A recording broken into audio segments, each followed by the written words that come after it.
Welcome in Kathiawadi kitchen. આજે આપણે બનાવીશું અળવીના પાનથી બનતા પાત્રાની રેસીપી, જેને રસપાત્રા પણ કહેવાય છે.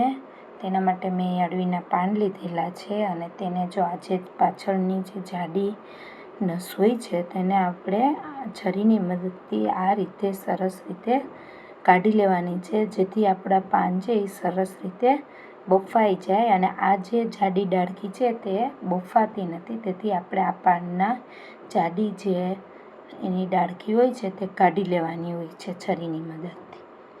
આ રીતે મેં બધા પાનમાં ડાળખી પાછળની જાડી હોય છે તેને છરીની મદદથી કાઢી લીધી છે. હવે આને આપણે ઇન્ગ્રીડિયન્ટ્સ લીધેલા છે, જેમાં આપણે મસાલો કરીને લગાવવાનું હોય છે રસપાત્રામાં. એના માટે ચણાનો લોટ છે, ગોળ છે, ગરમ મસાલો છે, હળદર છે, હિંગ છે, મરચું પાવડર છે, ધાણાજીરું પાવડર છે, આંબલીની ચટણી છે, અહીંયા ખજૂર આંબલીની. ત્યાર પછી એમાં આદુ મરચાંની પેસ્ટ છે, મીઠું છે સ્વાદ પ્રમાણે, ધાણા છે, લીંબુનો રસ છે.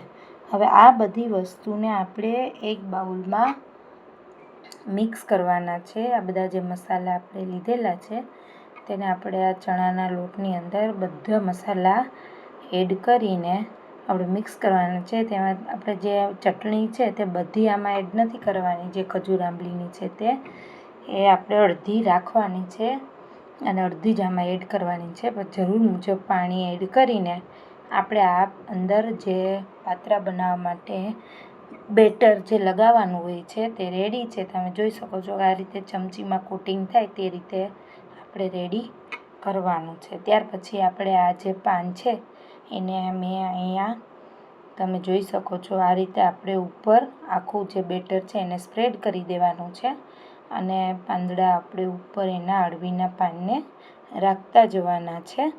અને તેની ઉપર પાછું બીજું પાન રાખવાનું છે, તેને બી આ રીતે આપણે સ્પ્રેડ કરી દેવાનું છે બેટર. અને ત્રીજું પાન, 4-5 પાન લઈને આપણે આ રીતે આખું બેટર છે એની ઉપર સ્પ્રેડ કરી દેવાનું છે. અને આપણું આ બેટર સ્પ્રેડ થઈ જાય પાન પર, ત્યાર પછી આપણે એનો કડક રીતે સરસ રોલ બનાવી લેવાનો છે. આ રીતે તમે આમાં જુઓ છો એ રીતે હું રોલ બનાવું છું, એ રીતે તમારે આનો સરસ કડક એવો રીતે આપણે એનો રોલ બનાવી લેવાનો છે. અને આ આપણે રોલ રેડી કરીને ત્યાર પછી મેં અહીંયા આ રીતે તમે રોલ બનાવી લેવાના છે. ત્યાર પછી મેં અહીંયા એક કઢાઈમાં ગરમ પાણી મૂકેલું છે, તેની ઉપર જારી કાણાવળી મૂકીને આપણે આને બાફવાના છે, કૂક કરવાના છે.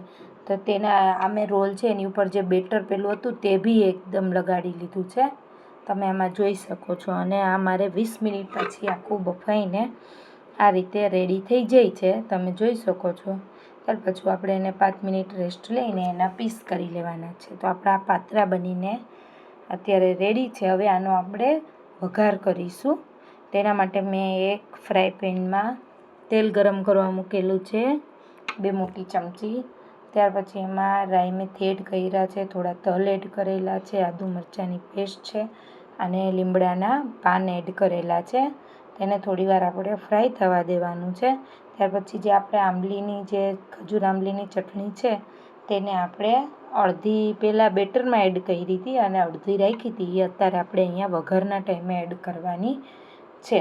અને તમારે જો વધારે રસવાળા પાત્રા બનાવવા હોય તો તમારે અહીંયા જે ખજૂર આંબલીની ચટણી છે તે વધારે યુઝ કરવાની છે. આ રેસીપી મારી સારી લાગે તો મારી ચેનલને જરૂરથી લાઈક અને સબસ્ક્રાઈબ અને શેર કરજો. Thanks for watching video.